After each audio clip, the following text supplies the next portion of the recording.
ரசூலா அந்த மேலே நிறுத்தியிருந்தாங்கள அந்த படை, அந்த 50 பேர் கொண்ட அந்த வில்லெறி அம்பெறியக்கூடிய அந்த கூட்டம், அதுக்கு 3 வாட்டி ரசூலா என்ன சொல்கிறாங்களோ அதே நடக்குது. காலித் பின் வலீது அந்த ஏரியாவிலேயே அவருடைய ஃபோக்கஸ் இருக்குது.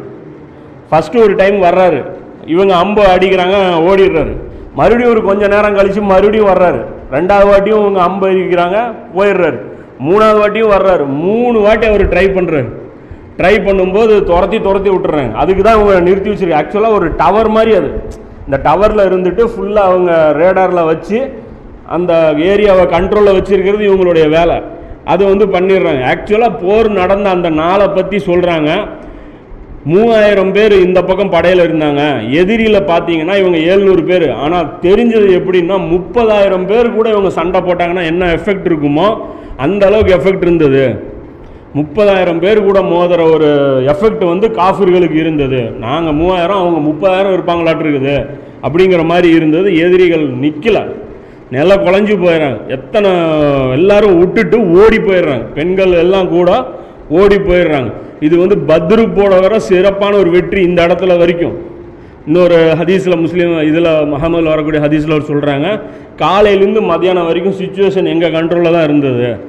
சுச்சுவேஷனை நாங்கள் ரொம்ப அழகாக நாங்கள் டாமினேட் பண்ணி வச்சுருந்தோம். அதுக்கப்புறம் தான் மாறி போகுது அப்படிங்கிறாங்க. அப்போ இந்த இடத்துல தான் என்ன ஆகுது அப்படின்னா, முஸ்லீம்கள் சைடில் இருந்து நமக்கு எல்லாருக்குமே தெரிஞ்ச அந்த தவறு அவங்க செய்கிறாங்க. என்ன அப்படின்னா, அந்த அம்பு எறியக்கூடிய அந்த வீரர்கள் மத்தியில் ஒரு கருத்து வேறுபாடு வருது.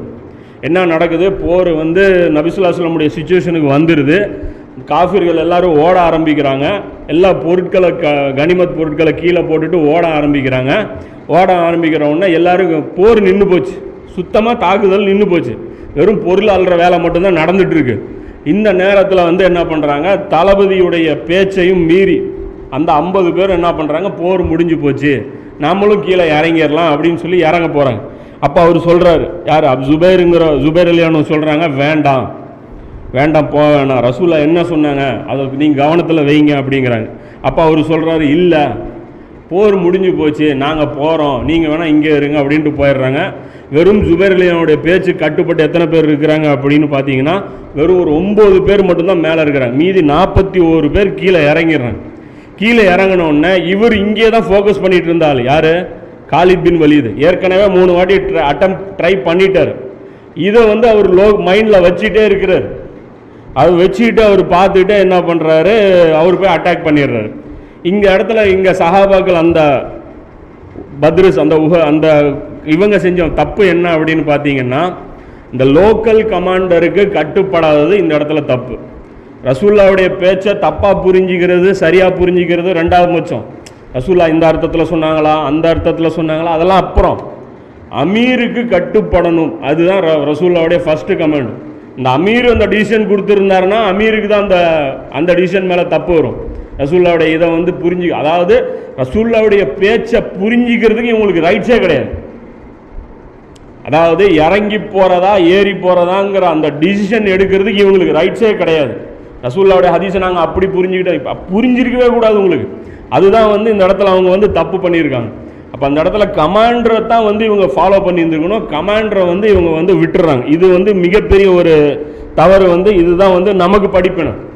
அப்போ லோக்கல் கமாண்டர், அதாவது அவங்களுடைய கட்டுப்படுதலும் பார்த்தீங்கன்னா ரொம்ப ஒரு முக்கியமானது அப்படிங்கிறது அல்லாஹ் இதன் மூலமாக நமக்கு கற்றுக் கொடுக்குறோம். அப்போ இந்த இடத்துல காலித் பின் வலீது பொசிஷன் எடுத்துக்கிறாரு. வர்றாரு, இவங்க 200 பேர் கொண்ட டீம் இல்லையா, வெறும் 9 பேர் அடித்து தூள் கிளப்பிடுறாரு. கிளப்பி விட்டுட்டு 9 பேரும் ஷஹீதாகப்பட்டுறாங்க. மேலே இருக்கிற அந்த 9 பேரும் ஷஹீதாகப்பட்டுறாங்க. ஷஹீதாகப்பட்ட உடனே அவங்க கையில் பொசிஷன் வந்துருச்சு. இது வரைக்குமே முஸ்லீம்களுக்கு தெரியல. காலித் பின் வலீது வந்தது கூட அவங்களுக்கு தெரியல. வந்துட்டாரு, மேலே அந்த பக்கம் இவங்க எடுத்துக்கிட்டாங்க பொசிஷனில். இப்போ இந்த இடத்துல நாம் நிற்க வச்ச இடத்துல இவங்க இல்லைங்கிறது இவங்களுக்கு தெரியல. அதுக்கப்புறம் தான் தாக்குதல் ஆரம்பிக்கும் போது எங்கடா இங்கேருந்து அம்பு வருதுன்னு பார்த்தா முஸ்லீம்கள் அந்த இடத்துல நிற்க வச்ச இடத்துல இல்லை. இப்போ என்ன ஆகி போயிடுச்சு, மேடு அவங்க கையில், இப்போ பள்ளம் இவங்க கையில்.